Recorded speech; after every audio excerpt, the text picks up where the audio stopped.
All right. Welcome to the 2024 Orthogonal Research and Education Laboratory in Review presentation.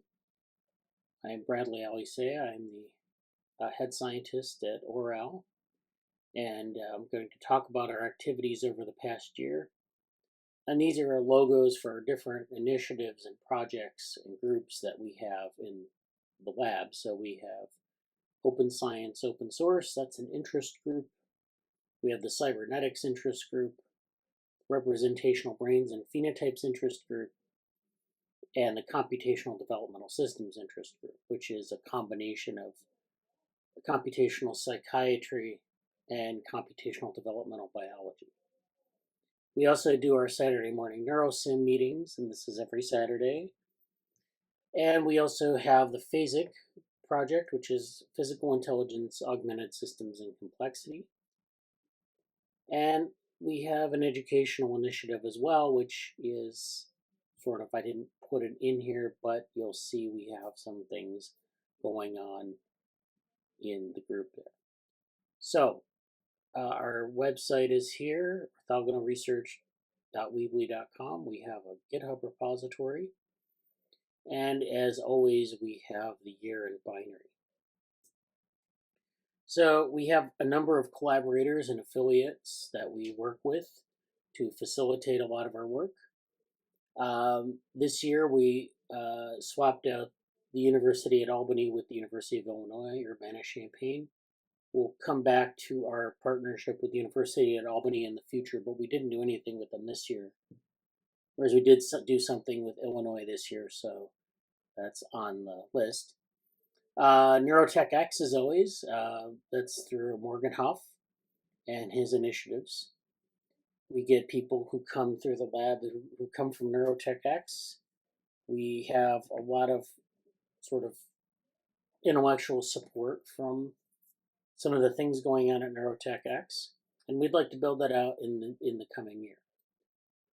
We also have a long-standing affiliate with the OpenWorm Foundation, both through the DevoWorm group and through some of the other administrative stuff that we've done in this year's activities. We also collaborate with the Active Inference Institute, where I am on the scientific advisory board. But we also have, as you'll see, we participate in some of their activities as well. We also participate in Google Summer of Code through the INCF, or the International Neuroinformatics Coordinating Facility. We are still involved with Neuromatch. Our students go to Neuromatch to get trained over the summers. And we also use some of their materials in our work. So there's a nice sort of, we've been involved with this since Neuromatch's inception, and there's a nice symbiosis there. And then, of course, Jesse Parent runs JoePro, and that's a mentoring organization with ties to some of our educational initiatives. So we'll first start with the conferences, workshops, and presentations, and we'll work in chronological order through them. So in March, we started with the mathematics of DevoWorm, and this was presented at the Society for Mathematical Biology Cell and Developmental Biology Festival. This was held on Zoom in March, and it was a nice event. We had people who from different career stages come together to listen to a number of speakers talk about their different computational and mathematical biological excursions. And so in this talk, I presented this where I reviewed a lot of the mathematical models we use to look at developmental biology in nematodes and other developmental systems, ranging from some of the things that we do with machine learning and deep learning to some of the things we do with modeling the phenotype. And so those were all kind of brought together as this sort of set of tools or set of mathematical constructs that you can bring to bear. And so that was well received. That's on the DevoWorm YouTube channel if you want to check that out. In April, I presented at the Embodied Intelligence Workshop on behalf of the Representational Brains and Phenotypes group. This was a talk on developmental neurosimulation, embodied morphogenetic inspired intelligence. So this is a long-standing, again, and we've done this over a number of years where we've gone to the embodied intelligence workshop and presented on things. Jesse Parent has presented as well. I think Hussein Ather has presented on some things. We've had a number of good interactions with this group, and we've been developing this developmental neurosimulation approach for a couple of years now. It's published in an artificial life paper that we have on developmental Bradenburg vehicles. It's also, as you'll see, published in a new paper that came out in December of 2024. And this particular talk, dealt with how do you develop agents from, say, like a single egg or a single cell to sort of a complex agent within a complex phenotype, like a Bradenburg vehicle. So the idea is that you can take a simple undifferentiated cell or an undifferentiated vessel and develop it through transformations and into some sort of complex morphology, complex phenotype with a nervous system inside of it, and all of that interacts. But you have to be able to have sort of a undifferentiated form that goes through developmental stages where you have things like sensors and effectors that have a common origin point in a layer of what we might call tissue. So the idea here is that we have an undifferentiated cell at the top. We have this 3-layer tissue approach to development. Those layers of tissue migrate to different parts of the phenotype. So this black thing in the center migrates out to the edge. It becomes a sensors and effectors. This gray layer in the middle becomes the internal model or the nervous system. Actually, it doesn't become the nervous system. It sort of differentiates into this inner ring. And then we have this white or this grayish white area here at the edge that becomes the rest of the body. So everything gets folded and inverted in different ways, and you get this vehicle at the end. So this is this work that was presented here and in the paper, which I'll go over later, contributes to developmental AI and developmental neurosimulation. These are toolboxes we've been working on in our group, developmental AI being more of an internal label for a lot of the things we've been doing, but we've also been doing this developmental neurosimulation where we actually have these Bradenburg vehicles with connectomes, and we want to understand the connectome, we want to understand the role of embodiment, and we want to understand sort of the origins of that. So we want to understand the developmental origins and the evolutionary origins, and we could do that through agent-based modeling, agent computation. In August, I also hosted a session at and presented a paper at the BICA AI workshop. So BICA is biologically inspired cognitive architectures, and they have their workshop every year, and it's usually part of it's usually part of its own conference. This year they didn't do that. They couldn't find a host, someone who wanted to host it in their physical location. So they had it as part of AGI 2024. So AGI is Artificial General Intelligence Conference.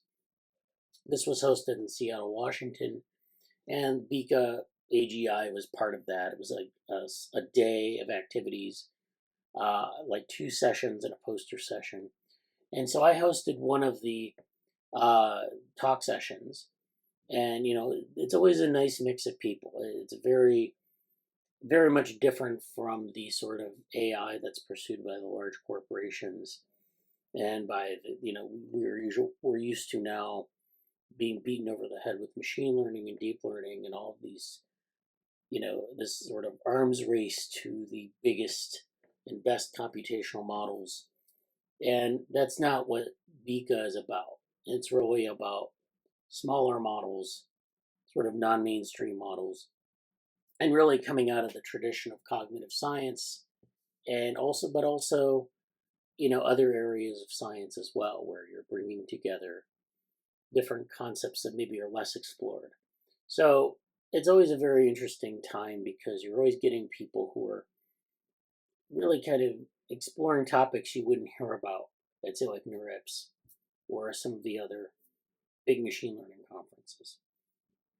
Now, I presented a talk as well, and it was called Allostasis Machines as Continuous Cognitive Modeling.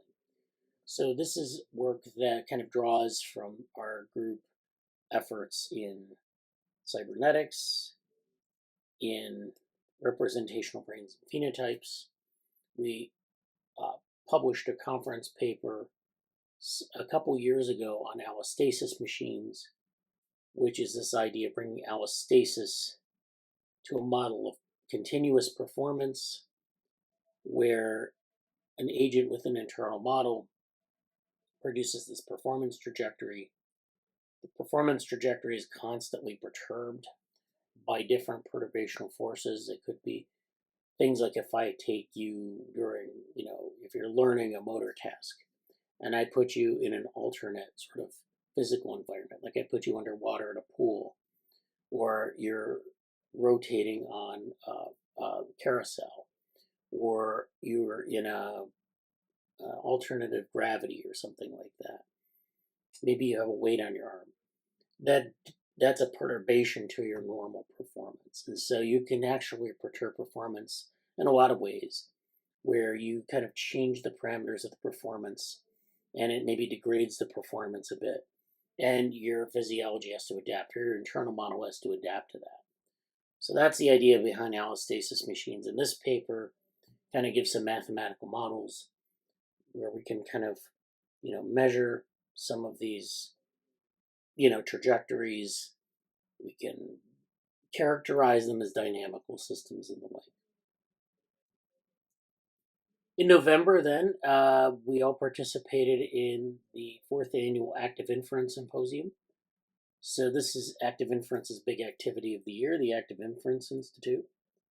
And this was hosted on a YouTube live stream. So Daniel Friedman, who is the main person at the Active Inference Institute, he did these marathon sessions where he hosted all of these live streams and all these speakers. If you're interested in active inference, you know that Carl Friston is one of the big names there. And of course, they had a Carl Friston session with some colleagues, and they had some tutorials and some deep thought talks, ranging from psychiatry to robotics to artificial intelligence to what I talked about, which was cybernetics. So the first paper here is Purposefully Non-Standard Cybernetics. This is based on the notions raised in a classic cybernetics paper from 1943 by Rosenbluth et al. And that paper is on purpose and teleology in cybernetics, or the role of purpose and teleology in cybernetics. And the argument they make is basically that positive feedback or a closed feedback loop, could be positive or negative, is sort of this purpose-driven or this teleological process. That is, the process is driven by some goal, and driven, in fact, by the future, by future states, or at least having a knowledge or some sense of a future state, sense of a goal. And so in that paper, they also provide behavioral typology, so that all systems that you can characterize with cybernetics have this sort of set of conditions. And those behaviors can be purposeful, non-purposeful, driven by feedback, not driven by feedback, etc. What we did in the talk was to, first of all, address that paper at a number of levels, taking apart the behavioral typology, revisiting that, and reorganizing it for different purposes. So we reorganized the way it was built, reorganized the structure, and looked at the consequences of that. But also raised a question as to, the validity of the idea of teleology and goal-directedness and purpose in cybernetics. So that required a lot of historical analysis, that required a lot of computational analysis, that required a lot of sort of going through the literature and sort of doing a literature map and also, kind of going into different case studies and looking at how they approach feedback. And so this is all, Jesse contributed a lot of work from his explorations into uh, David Krakauer's work from the Santa Fe Institute. I provided some support from looking at the behavioral typologies to doing some experimental cybernetics. So that talk is on our YouTube channel and on the Active Inference YouTube channel. The second main paper from that, or the second main talk from that session, was an overview of open source and open science. So I was commissioned by the committee in our scientific advisory board that was organizing the symposium to talk about some topics in open source and open science and kind of introduce that to the group. And I did that pretty effectively with this talk. This is based on a lot of the stuff I've done in project management and our open source interest group as well. So our open source interest group, especially the stuff we've done in Google Summer of Code with respect to open source sustainability, but also a lot of the things surrounding, strategies for working open as a research institution.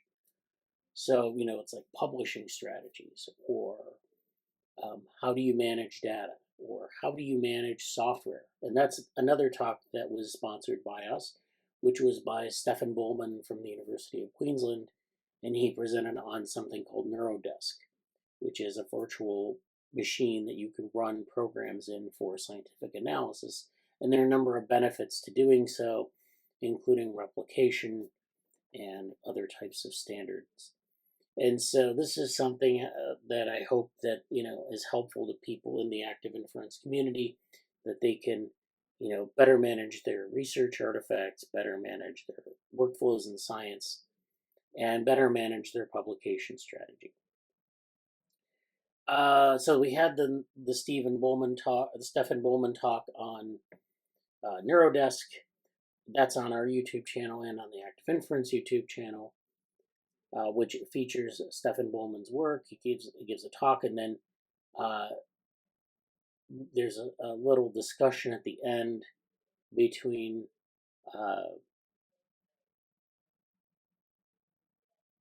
Daniel and myself about these strategies and how they apply to the active inference community. Then Jesse Parent also provided a talk on some project management issues and project management topics and how those relate to scientific management. So all those can be found on our YouTube channel. So we had a number of papers and manuscripts and book reviews that we worked through over the course of the year. In January, a paper that I did for Beacon AI 2023 was published. This is on super performance, sampling, planning, and ecological information.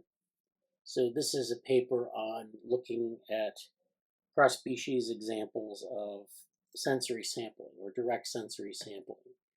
So the idea is that you have certain species of insect that can sample their visual environment much more, or at a much higher rate than humans. And then the question that's raised in the paper is how do those two species, when they interact, use that information? And I give the example of a human trying to swat a fly, and then it goes into some of these issues about sampling rate, sensory sampling rate, and how you can use that to build an internal model of the world and how you operate on that model, and how those things can relate to artificial agents, computational agents, where you can actually play with the sampling rate and understand that there are differences in the sampling rate and differences in how an agent will operate on that information. In June, we made the first version of this go live. Now, this is a paper we've been working on for a special issue that actually Adam Safran is organizing. Adam Safran is sort of kind of a semi-affiliate to the lab. We talk about his work all the time. He talks with us from time to time about things he's doing. So he has a lot of really interesting ideas, and hopefully in the next year maybe we can collaborate with him more directly. But this is a paper we're preparing for his special issue on world models and AGI, and how we can use maybe different types of techniques to build better world models for AGI. So this is a paper that kind of relies on the Evergood regulator theorem from cybernetics, and this was an idea introduced by William Ashby and Conant in 1970. And they provide this sort of theorem for the Evergood regulator. The idea being is that a cybernetic system is a model of something in the world, and that cybernetic system, if it operates under certain conditions, can optimally regulate that thing in the world that's a model of. So they go through a lot of things about modeling and abstracting those things from the world and building a model, and what does the model need to look like to be sort of sufficiently control what's going on in the world, sufficiently regulate what's going on in the world. And the thing about a lot of these cybernetics papers is that they're highly theoretical. And we've applied a lot of these principles to things like systems biology, neuroscience, to other areas like especially control theory. But it's worth stepping back and going back to the theory and just thinking about like how does this apply? How can we kind of unpack some of the things that they've done, and how does this apply to a lot of the models that we've kind of developed since? So in this paper, we kind of start with the Evergood regulator theorem, go through a lot of its sort of applications to the world, and then go to things like machine learning models and other types of models. So they're really, there's a focus in the paper on looking at diffusion models, looking at other physics type models, and kind of bringing those together and saying that we can use sort of the things proposed in the Evergood regulator theorem paper and some other cybernetics principles to help build better world models for artificial agents, for machine learning systems, for deep learning systems, or even for reinforcement learning systems. Or, we don't really talk about large language models too much, but also large language models. So the idea is that we have these discrete control systems, more or less, that map to some domain in the world, and we can build world models from that. So it's an interesting paper. We're still kind of revising it, getting it ready. We give a number of examples of experimental cybernetics. We give some good historical analysis in the paper. And we also, there's a lot of, I think it raises a lot of questions. Unfortunately, maybe more questions than answers. But that's sort of the purpose of what they want in the special issue. So this is hosted on ResearchGate right now, and we're looking forward. The special issue was delayed for a while for reasons that are unrelated to our paper, but we hope that this comes out in the next year and that we can share more about it then. In July, then, we had a paper published in Biosystems, something that the DevaWorm group has been working on probably since early 2023. And that's this paper on differentiation wave activity. So this paper is the molecular basis of differentiation wave activity. And this was published in Biosystems. And so this is a paper where, this is a number of colleagues, Sarosh Bastani, who is otherwise goes by Lucas. He actually did a lot of the proteomics analysis here, and he developed a studentship project for the OpenWorm Foundation from this paper. So he got some good benefit out of it. We had Richard and Natalie Gordon involved with the paper, and then Susan Crawford Young, as well as myself. So this paper kind of goes into the literature on sort of the molecular biology of developmental cell differentiation and tissue differentiation. and builds upon this concept of a differentiation wave, which is something that Richard and Natalie Gordon proposed through a series of books and papers. And the idea is that differentiation waves take a lot of the waves that we see in developmental biology, um, in embryology, and sort of reinterprets them as a single class of phenomena. So differentiation waves move through a set of cells, move through a tissue, and have this act of coordinating the cells to differentiate into certain tissues. And if you look at the bottom of the slide here, you can see an example from uh, an imaginal disc in Drosophila. And this is the disc that's going to become the compound eye. So what you have is this furrow. And this furrow acts as a wave, and it sweeps across the imaginal disc.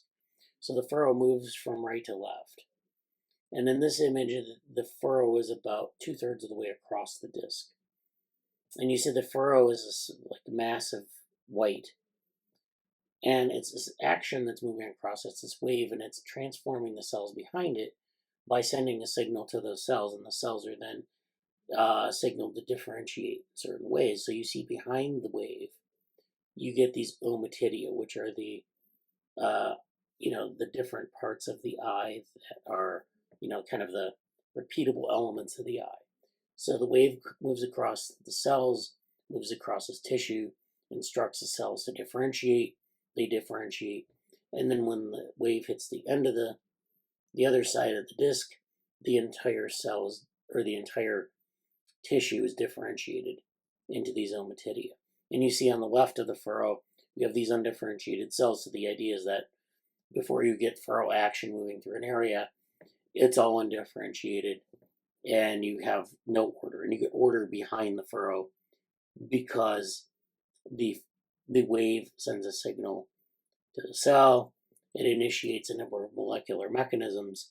Those molecular mechanisms then change accordingly, and you should be able to see that in terms of the types of measures we have of gene expression in proteomics, or protein expression. So, this is, we built a number of visualizations of this process. This is in C. elegans, where we have gene expression mapped to proteins, looking at gene expression for mid to early development and their relative level of expression. So the surface kind of describes the highly upregulated genes, and the less high, or maybe the downregulated genes, or the low regulated genes, and then this process changing from mid to early development. And this is all defined in the page group. But basically, we can build these kinds of representations from the data and then map them to the phenotype. And we can say something about this differentiation wave activity as a function of development. And in this paper, we actually do a comparative analysis. So we base our analysis on C. elegans. We take genomics and proteomics data from C. elegans, and we analyze that. But we also take data from Drosophila, from mouse, and from yeast. And we look at those same proteins across the species to see what the level of proteomic expression is across the species. And, we make some statements about development. So it's a really interesting paper. I talked about it in DVORM, in one of the DVORM meetings this year, meeting number 26. So this is the link to meeting 26 and towards the beginning of the meeting. In November, I did a book review on a new book on Bratenberg vehicles and cognitive science. So I was contacted by the editors at Artificial Life Journal, and they wanted me to write a review of this book. It's by Jeff Yomishi and Scott Houghton. And Jeff Yomishi's a cognitive scientist and philosopher. Scott Houghton's a topologist, mathematician, and they worked on this paper where they built they basically took the idea of Bratenberg vehicles, and they wanted to study the dynamics, the movement dynamics of vehicles. And so they built these mathematical models, these topological models, to represent a lot of the things going on with pairs of Bradenberg vehicles. And some of the behaviors described by Bradenberg in his original book on Bradenberg vehicles. So, really interesting book. I did a review of it. It's a couple pages long.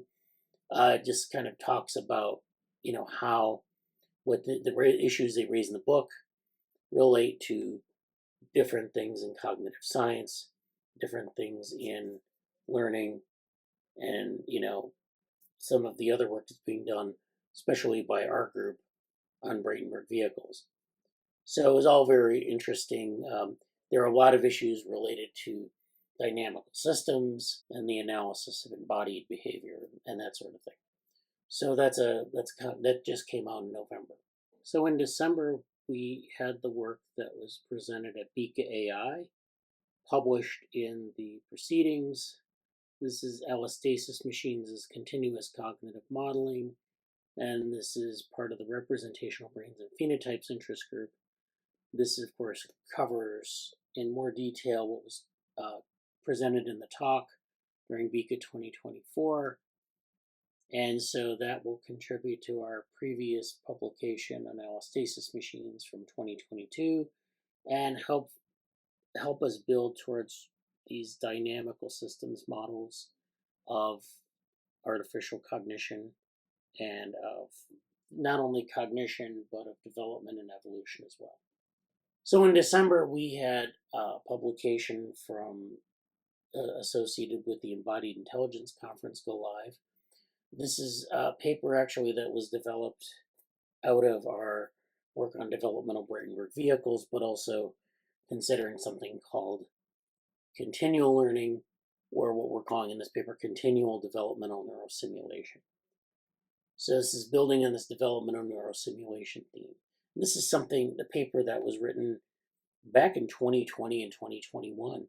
So it has a lot of people in the listed as authors who have moved on from the group.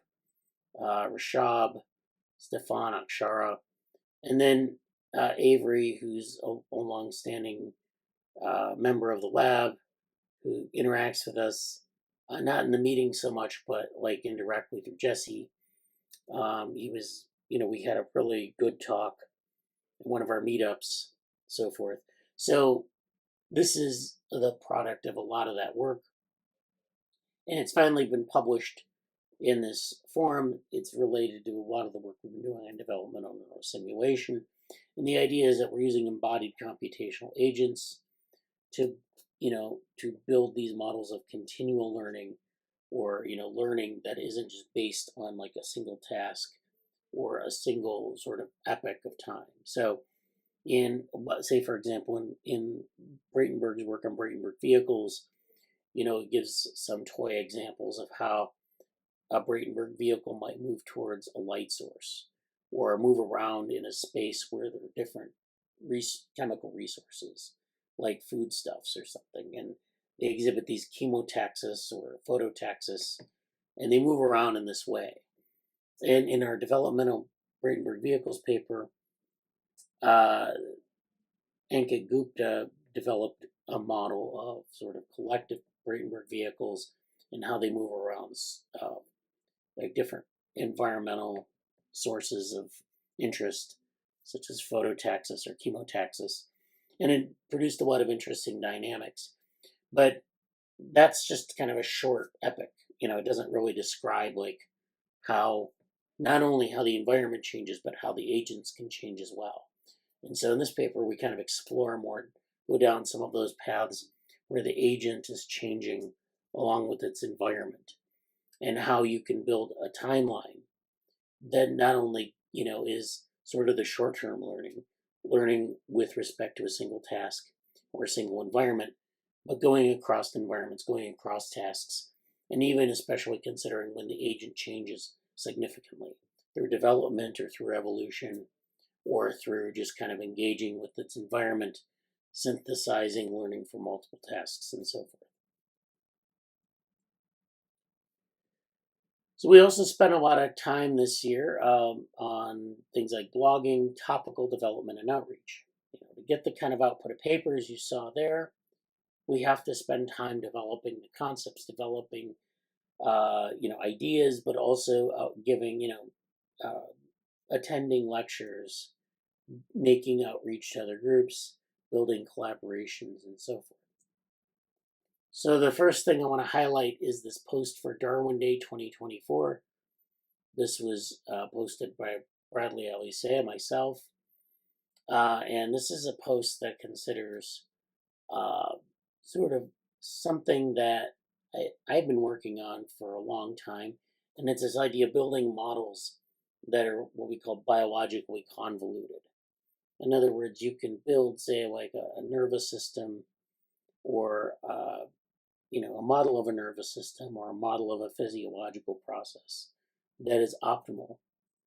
And a lot of times, in like if we're doing something like systems biology, or we're like kind of thinking about these kind of systems for artificial agents, we think in terms of optimality. We think in terms of gradient descent and all these other things. But one of the things that we learned from Charles Darwin and the theory of natural selection is that, natural selection isn't just optimal. Sometimes it just selects on things that make an organism most fit in the environment that they're in.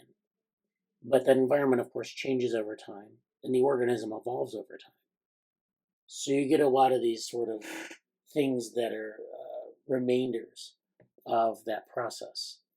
And so that leads to a lot of suboptimal architectures.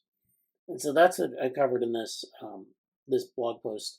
There's a paper that I wrote about a decade ago on this, where I kind of go through this model of what I like to call a biological Rube Goldberg machine. So here's some images here from the old generative AI sites, where we have Charles Darwin engaging with a Rube Goldberg machine. Of course, Rube Goldberg machines postdated Darwin, but he's playing with them in this image. Thank you, generative AI. So this is where, he's kind of thinking about natural selection, but looking at these convoluted structures and kind of making the difference between the two, the natural world and the mechanical world.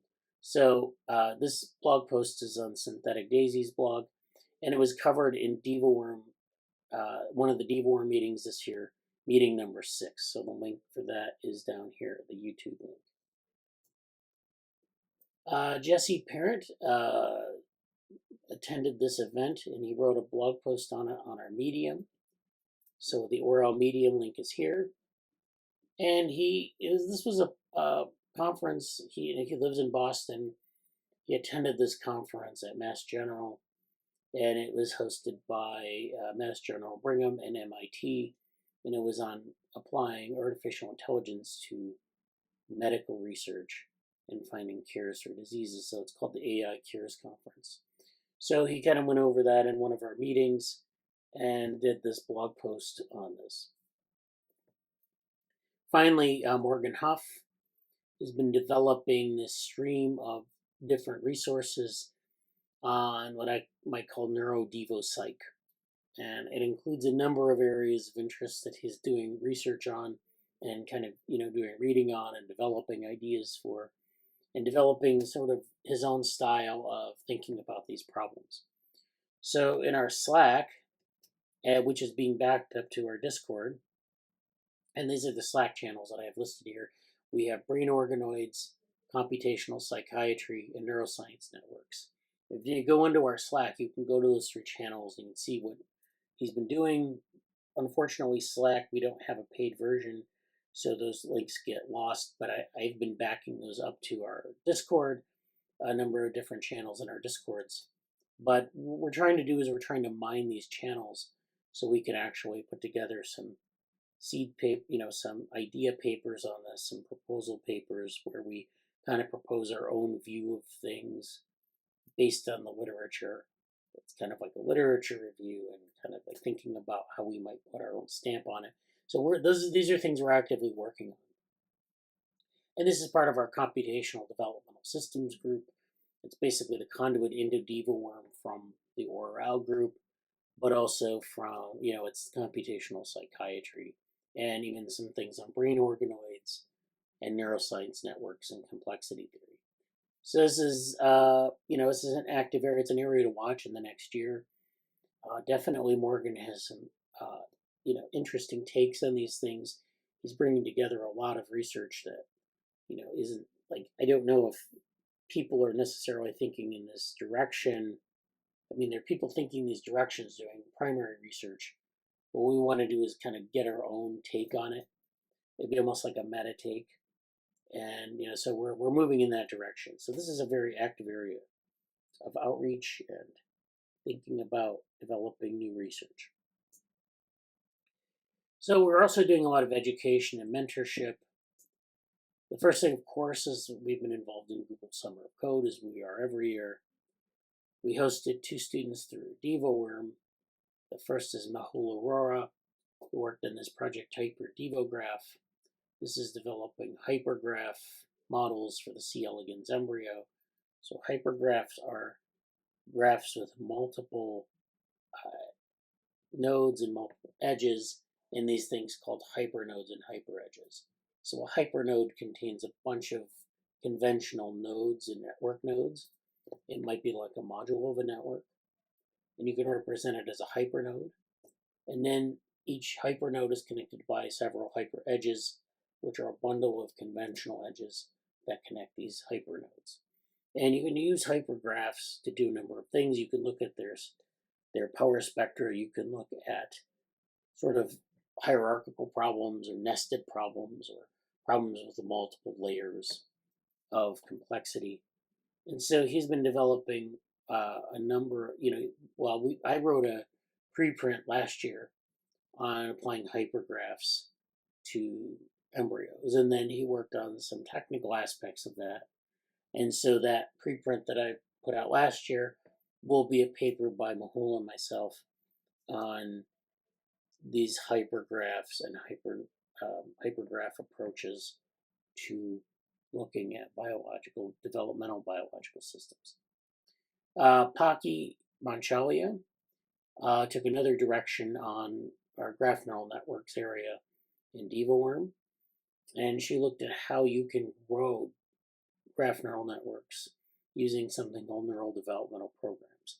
So I talk about this in the DevoWorm annual review, which is on the DevoWorm YouTube channel, and it kind of goes over some of this work in more detail. But basically, you're trying to grow a network, which is in this case a network of cells in an embryo, and using in each of those nodes or each of those cells having a neural developmental program, which is an agent that determines how it's connected, how it's born, how it matures, how it differentiates. So she worked out she made a good start on this year. It involved forking and modifying a number of packages that are already available. And so hopefully we can drive that forward this summer. But we also had a third GSOC student, and we had an open source scholar who did not get GSOC funding, but they did work on their project for the open source sustainability project. And so this is more on the OREL side of things, where we're working on this open source sustainability project where we want to know how to build sustainable open source communities. And so that involves a lot of social coordination. Needless to say, you have to use things like agent-based models, social networks, reinforcement learning, and we have and even active inference models. So we have all these things available to us. And so what we've been doing is trying to work out better ways to do this.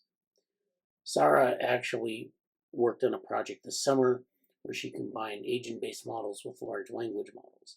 The agent-based models modeled the agents interacting, but the large language models modeled it sort of generated projects and generated the issues to solve those projects. So the idea is that agents in this agent-based world would be assigned some or be exposed to some set of tasks that a large language model would generate. So we might have like a project where we create a series of issues. We might have a project like, build a piece of software. The large language model would generate issues, and the agents would have to close those issues to be successful. And so she'd been working on that model. She actually presented at the GSOC Student Symposium. So congratulations to Sarah for that. We have that lecture on our um, YouTube channel, the OREL YouTube channel, so you can check that out. But this is, this is an interesting area. This was some very good work, and hopefully we'll write this up in the coming year.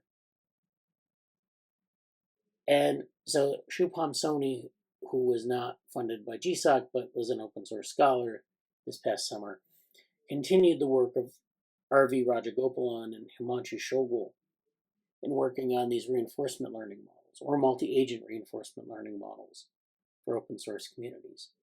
So it's an alternate approach to the agent-based model, where you're building these, sets of agents that are being encouraged by this reinforcement learning signal. And what Shubham was able to do is like improve this model. So basically, you have these agent-based models that are implemented in Mesa, which is a Python package. You have these reinforcement learning agents, so they're not conventional agent-based models, but they have a reinforcement learning kernel.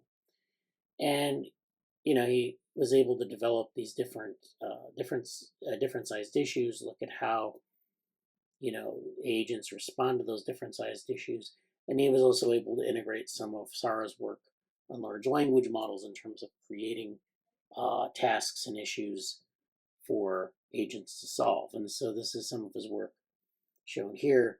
So congratulations to our team of contributors who have worked on this multi-agent reinforcement learning. Hopefully we can drive this area forward as well in the future. And one of the interesting things about this open source sustainability project is that we can take a lot of the things we're doing here and use it for a lot of the things we're doing with Bradenburg vehicles and other types of developmental neural simulation that we want to kind of explore further. And so one of the initiatives I've been involved with, an educational initiative, a new one that I've tried to develop over this past year, is something called the Model Builder. And so we have a role in the lab that's called Model Builder. And it's the idea is, you're in the lab and you can kind of build different models and try them out on different problems. And it helps you sharpen your skills in model building, like we saw with Shubham with the multi-agent reinforcement learning, what we saw with Sarah with the large language models and agent-based models. You can work out different problems. You can approach different types of model types and see if they work for what you're interested in.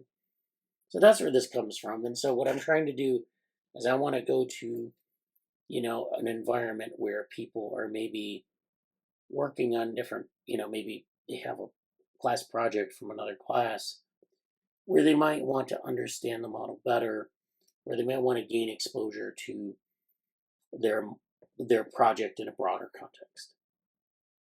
So I ran this model builder at the University of Illinois Urbana-Champaign in the School of Information Sciences. And, this was an independent study where I got 4 students, and we spent an entire semester doing this model builder group. So the objectives of model builder is that we work through the process of model building, from data acquisition to model selection to analysis and visualization. So basically the idea here is that the students would take about 14 or 15 weeks to work through their model that they chose or work through their problem that they chose. They would build a model. It could be like an agent-based model. It could be a machine learning model. It could be something else. Then they would try to find data. They would train the model with data. They might do something like use an ensemble models, different models, and test them out to see which ones were the best for their problem. And the whole point of the session or the course was to sort of just get your hands dirty with model building and improve your skills at it, improve your critical thinking skills, improve your technical skills alike. The second objective is to provide exposure to various topics in statistical and computational models. And this is where I gave a number of lectures during the semester. They were like 40-minute lectures where we did an introduction to modeling, how to think like a modeler, beware of spurious patterns, model representations, approaching modeling in different, like things like image processing, agent-based modeling, large language models, Bayesian models, thinking about algorithms and how those apply to modeling. And then you had things like flock swarms and collective behavior, different types of issues with independently distributed data, temporal data, and spatial data, and then looking at things like invariance and universal features. So these were all things that I think were very useful to, complemented their practical experience in building models. And the idea here is that I want to expand this to different universities. So whereas this was done at the University of Illinois, Urbana-Champaign this semester in fall of 2024, hopefully this can be maybe expanded to the University at Albany in 2025. And so I've developed a number of lectures. Those lectures then can be transferred to other areas. So once again, I think this is a successful year. I think we had a lot of good things going on. We have our current meeting schedule. We have these set meeting times. Some of our meetings are weekly, some are seasonal. We try to meet, when we need to, but we have, of course, we have our main meeting Saturday morning NeuroSim, which is Saturdays at 10 a.m. Eastern. We have those most Saturdays. We have the Cognition Futures Reading Group, which is Wednesdays at 9 p.m. Eastern Time. That's something that's on and off. It's really driven by Jesse's schedule. We have the Cybernetics Reading Group, which is usually bi-weekly or every other week on Thursdays at 7 p.m. Eastern Time. We have the DevaWorm meeting, which is on Mondays at 10 a.m. Eastern Time. This is a weekly meeting again, just like Saturday morning NeuroSim. And then Open Source, which happens on Fridays at 12 noon Eastern, and this happens usually in the summer or in the spring or fall. But we kind of meet. We'll use this time slot and alternate with admin meetings and other things like that. So our DevaWorm and Saturday morning NeuroSim meetings, we have archives of those up on YouTube or up on GitHub. So check those out. If you go to GitHub, DevaWorm or GitHub OREL group, you'll find those in the appropriate repositories. So thank you for paying attention, and see you in 2025.